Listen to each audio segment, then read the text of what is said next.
اس دوران رات کو سول کپڑوں میں لوگ آتے تھے, ہماری تصویریں کھینچ کے وہاں پر تھانوں میں جاتے تھے. اب یہ چیزیں میں دیکھ رہی تھی سارا. اس دوران ایک بندہ آتا ہے, مجھے کہتے جی رات کے 2 بجے آپ کو ایس پی صاحب بلا رہے ہیں. مجھے رات کے 2 بجے اوپر لے کے گئے کمرے میں, وہاں جا کر میرا موبائل انہوں نے کھولا اور کہا کہ آپ اس موبائل کے اندر جو ہے نا بتائیں اپنے آپ کے کیا آپ نے وہ 9 مئی کے حوالے سے جو بھی تھا. تو میں نے کہا جی دیکھ لیں آپ کے سامنے ہے اس موبائل میں. تو سارے پاسورڈ وغیرہ کھول کے انہوں نے وہ چیک وغیرہ کیا. خیر ان کو وہاں اس حوالے سے کچھ تھا ہی نہیں جو ملتا. مجھے لے گئے تھانے میں, انہوں نے رکھا. تو میں وہاں پر مطلب ہم لوگ لیٹ گئے, رات کا ٹائم تھا. تو ایک اور میں آپ کو بتاؤں کہ اب یہ لکھنے کو چاہوں تو میں پوری کتاب لکھ دوں, کیونکہ میں آئی وٹنس ہوں. جتنا ظلم ہم پہ ہوا, ہماری خواتین پہ ہوا, ہمارے ورکرز پہ ہوا, میں ایک ایک چیز کی آئی وٹنس ہوں. تو خان صاحب کے ساتھ کی کچھ پکچرز تھی وہاں پی ٹی آئی کے اسی دوپٹے کے, یہ جو ہے اسی کے ساتھ کی, تو اسی لیے میں نے آج یہ پہنا ہوا ہے. تو انہوں نے بولا کہ جی آپ کا پی ٹی آئی سے آپ کا کیا تعلق ہے. میں نے کہا جی میں ایک لائر ہوں, ٹھیک ہے, اور اس کے علاوہ میرا آئینی حق ہے کہ میں ایک سیاسی نظریہ رکھوں. میرا ایک قائد ہے, میں اس کو اس کے ساتھ نظریے کے ساتھ کھڑی ہوں. انہوں نے کہا جی نہیں آپ بتائیں, آپ نے 9 مئی کے حوالے سے کوئی مطلب جتنا وہ کر سکتے تھے نا وہ مائنڈ پہ وہ کرنے کی کوشش کی, لیکن ان کو نہیں پتا تھا کہ آگے سے میں بھی ایک وکیل ہوں, مجھے بھی پتا ہے ان سارے معاملات کا. 9 سال کی میری پریکٹس ہے اور میں نے یہ چیزیں تو فیس پہلے بھی لوگ ہمارے جتنے کلائنٹس ہیں ہمیں پتا ہوتا ہے.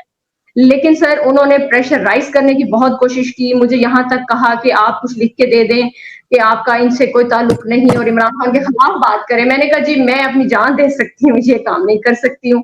پھر وہ آگے یہ تھا تھانے کا سفر, پھر جیل کا سفر شروع ہو گیا. پھر جیل کی لمبی کہانی ہے. تو وہاں بھی ایسا تھا کہ کچھ چکیاں ہیں اور اس کے علاوہ جو بیرکس ہیں, بیرکس میں جو قیدی ہیں وہ رہتے ہیں.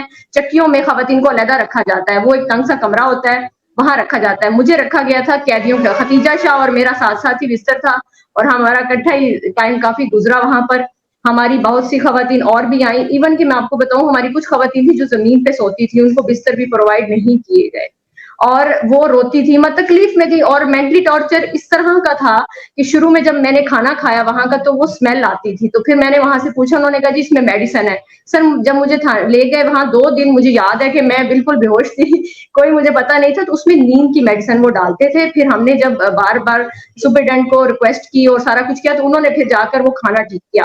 پھر میں آپ کو بتاؤں ظلم کی انتہا چیک کریں کہ جب ہمارا ریمانڈ ہوا, ہم فیمیلز کا, میرے ساتھ 10-11 فیمیلز اور بھی تھیں, ہمارا جب ریمانڈ ہوا ہمیں تھانے لانا تھا. یہ حالات ہیں ان لوگوں کے پولیس کے کہ وہ جو ریمانڈ کا ایک آرڈر تھا نا سر, وہ 7 اور 8 ڈیز کا وہ اٹھا کے لے آئے تھے میز کا, وہ ہمیں لینے آئے تھے 7 ڈیز کے لیے, اور ہمارا آرڈر ہوا تھا 2 ڈیز کے لیے. تو میں ایک لائر تھی, یہ ایج ہوا کہ میں نے وہ پڑھا. میں نے کہا جی یہ تو آپ نے آرڈر ہی غلط لے آئے ہیں, آپ ہمیں نہیں لے کے جا سکتے. انہوں نے کہا جی یہی آرڈر ہے. سپرڈینٹ سے کہا, مطلب یہ لائرز ہونے کا ایج نا وہاں خواتین کو بھی ملا اور میرے حوالے سے کافی چیزیں وہ ہوئی. تو بہرحال ایک رات مجھے یاد ہے ریمانڈ میں ہم ایک رات سے تھانے میں 2 راتیں رہے تھے, اور وہ جو چیزیں دیکھی وہاں پر, تکلیف دیکھی بس سر. لیکن الحمدللہ ہمت, میری کہانی بہت لمبی ہے, لمبی اس حوالے سے کہ پہلے میں نے جیل کاٹی اور اس کے بعد سے جب سے جیل سے واپس آئی ہوں تو استداد دہشت گردی عدالت لاہور میں اپنے ورکرز کے لیے, ہماری جو خواتین جیلوں میں ان کے لیے میں فری آف کاسٹ 1 سال سے اپیئر ہو رہی ہوں. اور الحمدللہ اللہ نے یہ ذمہ داری خان کی خدمت کے لیے, خان کے لوگوں کی خدمت کے لیے ذمہ داری میرے کندھوں پہ ڈالی, اور میں اسے بھرپور طریقے سے نبھانے کی کوشش بھی کر رہی ہوں. سر گرفتاری ایسے ہوتی ہے کہ میں عدالت سے آ رہی تھی تو راستے میں مجھے روکا گیا, میں یونیفارم میں تھی اور مجھے گرفتار کر لیا جاتا ہے. اور سب سے بڑی بات یہ کہ جب گرفتار کیا جاتا ہے تو 2 گھنٹے لاہور کی سڑکوں پر ایک وکیل کو یونیفارم میں گاڑیوں میں گھمایا جاتا ہے, اور پورے لاہور کی سڑکوں پر کبھی کدھر کبھی کدھر. اور اس دوران بارش, تیز بارش آ گئی, آندھی, اولے پڑنے لگ گئے. تو میں نے پولیس والوں سے کہا کہ آپ نے ایک بے گناہ کو پکڑا ہے تو آپ پہ اللہ کا عذاب آ رہا ہے. سر لے آتے ہیں تھانے میں, اور جب ان سے کہا گیا کہ آپ ایک وکیل کو کیسے اریسٹ کر سکتے ہیں, مجھے بتائیں میرا جرم کیا, نہیں بتایا. اور اس دوران مجھے لا کر تھانے میں جو باقی لوگ تھے ان کے ساتھ وہاں پر رکھا گیا. لیکن وہاں پر ہماری 2-3 خواتین بھی جو پاکستان تحریک انصاف کی تھیں وہ اسی وقت اریسٹ ہو کے آئی ہوئی تھیں. تو میں بجائے اپنے تکلیف دیکھتی, میں ان کی تکلیف کا ازالہ میرا وہیں سے شروع ہوا. میری جو اصل کہانی تھی وہ اس تھانے کے اس کمرے سے شروع ہوئی جہاں وہ خواتین گرفتار تھی. میں نے ان کو حوصلہ دیا کہ کچھ نہیں ہوگا, میں آپ کے ساتھ ہوں, دیکھو ایک وکیل بھی آ گئی ہے تو کوئی مسئلہ نہیں ہے.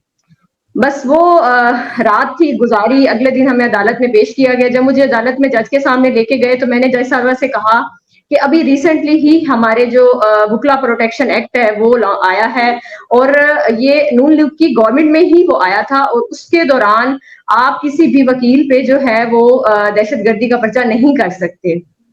تو لیکن جج صاحبہ نے کہا جی ٹھیک ہے ٹھیک ہے، اور وہ کر کے مجھے انہوں نے لے گئے اور جا کر جیل انہوں نے پہنچا دیا، کوٹ لکھپت جیل لاہور، جہاں ہماری باقی تحریک انصاف کی خواتین تھی وہاں مجھے بھی پہنچا دیا. تو باقی جیل کی کہانی، پھر جیل کا سفر شروع ہو گیا. تو میں نے سر یہ جو جتنا پروسیس تھا اس میں اپنے دکھ درد نہیں روئے، لیکن وہاں جا کر جو اور ہماری خواتین تھیں مجھے اللہ نے اس قابل اس ذمہ داری کے ساتھ بھیجا کہ میں نے ان کو حوصلہ دیا، اور الحمدللہ میں نے بڑی اچھا، ہمت کے ساتھ.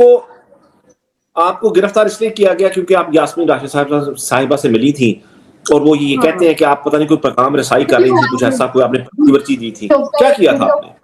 یہ ہوا یہ تھا سر کہ جب یہ 9 مئی کا انسیڈنٹ ہوا تھا اس کے بعد سے خان صاحب نے ہمیں سب جتنی بھی ہماری آئی ایل ایف کی ٹیم تھی پاکستان تحریک انصاف کی، تو ان کو بلایا خان صاحب نے اور کہا کہ آپ پہ یہ ذمہ داری ہے، آپ کے کندھوں پہ، آپ نے جا کے میری خواتین کو باہر نکالنی ہے. تو سر میرے میں جوش جذبہ پہلے بہت تھا، میں اگلے دن ہی وہاں دہشت گردی کی عدالت پہنچ گئی، اور اس دوران ڈاکٹر صاحبہ کافی بیمار تھیں، وہ چل کے آ رہی تھی، وہ صحیح چل نہیں پا رہی تھی. میں نے ان کا ہاتھ پکڑا اور ان کو عدالت تک لے کے گئی. تو وہ ایک ویڈیو تھی، وہ وائرل ہو گئی، تو وہاں سے جو ہے وہ ایک سسٹم بن گیا، اور وہ اس دوران پھر انہوں نے مجھے اریسٹ کر لیا، اور یہ سارا سینیریو.